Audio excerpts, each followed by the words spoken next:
There's two ways to look at electric bikes. We do it one way in North America, Europe and Japan does it another way.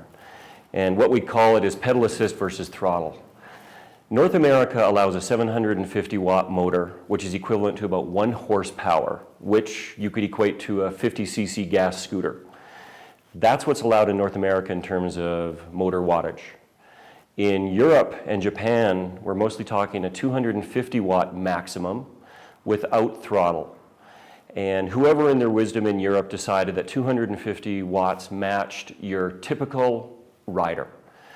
As you can imagine, 750 watts is considerably more in North America, which also exceeds the 20 mile per hour speed limit which we're allowed here in North America. In Europe, it's a 25 kilometer limit.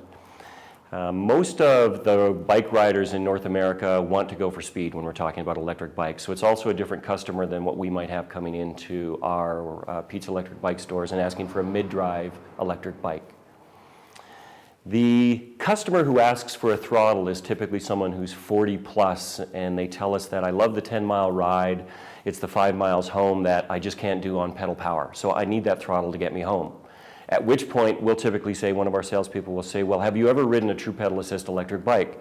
Because it provides you ample assist without having to use the throttle.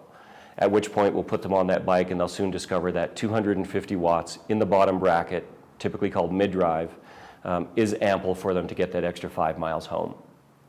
When Pete's first started in 2004, the idea was to bring in from both Europe and Asia the typical electric bikes that those users were riding. Most bikes at that time were lead acid, so your typical car battery, 12 volt, 12 amp hour.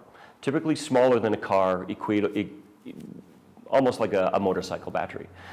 Nickel metal hydride was used in some of the Japanese electric bikes at that time, typically by National or Panasonic. Since then, we've transitioned to mostly lithium-ion batteries. Very similar to what you hear about runs the Prius and the Tesla electric cars.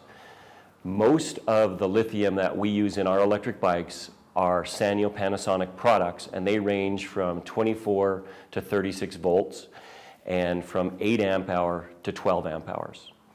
So the more amp hours you have in a battery, essentially the more watt hours you're going to have, which equates to more battery capacity, which would be greater torque, greater range.